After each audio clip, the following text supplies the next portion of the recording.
my name's Zach, and today I'm coming from my garage to show you how fun and relaxing origami can be.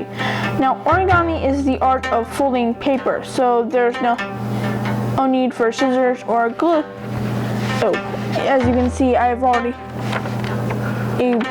folded something for what I'm going to show you today. And today I'm going to show you how to fold the lotus. And so the lotus, back in Japan, was known as a calming, more serenity, more peaceful flower. And so, seeing as how origami is peaceful, I thought, what the heck? So origami, as I said before, there's no need for glue, no scissors, because it all interlocks inside itself. Origami literally folds pockets for other parts of it to go into. Now, if you already know origami, it's quite easy to know where to fold, how to do the things, but for beginners, it's a little hard. Me, I'm kind of in between. I know how to do it, but I'm still trying to learn. Anyway, back to the peaceful. Let me see here.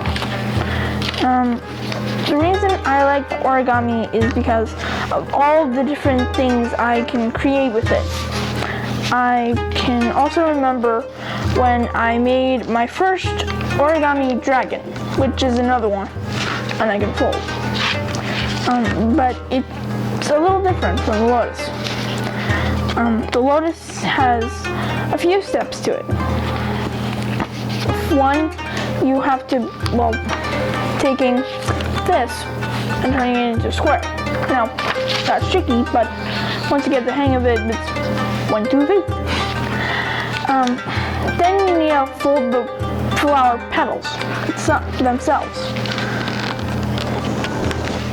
which I'm doing right about now. Now, as you fold, the petals are going to get deeper and deeper into each other, making them harder to fold, but just do the best you can.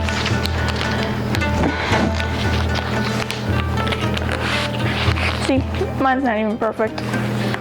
And so then after you've done it 3 times,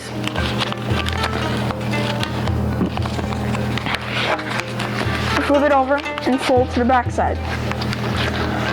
Now, you know how I said we were going to make leaves? Well, we already did.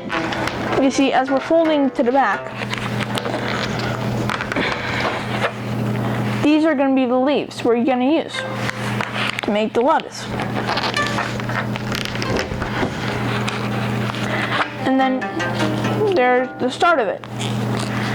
Now, see these little things right here?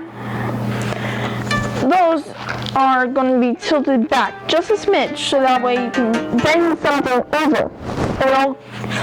And you know how I was talking about the pockets earlier? Well, this is a pocket holding in the flower to the paper, or to the bottom of the lotus.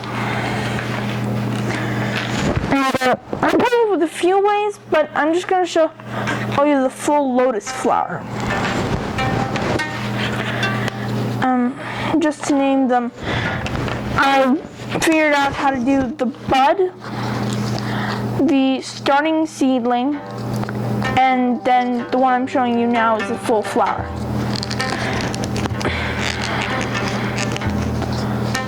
Now, you see how I did that? Let's show you again.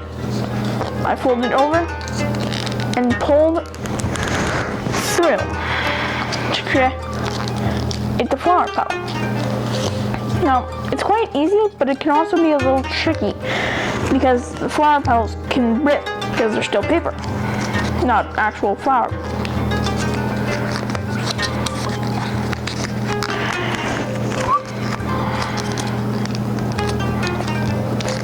And so, this is going to be another tricky part because now you have to fold to the side of it.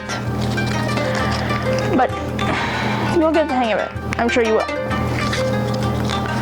And And you gotta do it to all four sides to create the back petals that hold in the inner petals. And there's that locking, see?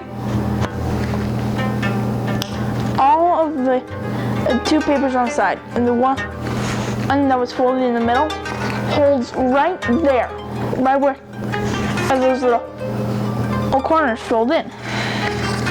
So that way it can all put together. And then finally, they're just the small leaves. Then you just fold back like that, and which creates the leaves of the lotus. Now, if I knew how to do a lily pad, trust me, I would have had a pond of these already.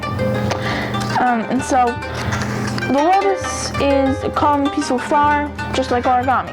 It's calm, it's peaceful. You can do it anyway, but just remember, the smaller the paper, the harder it is to do. So, just keep that in mind.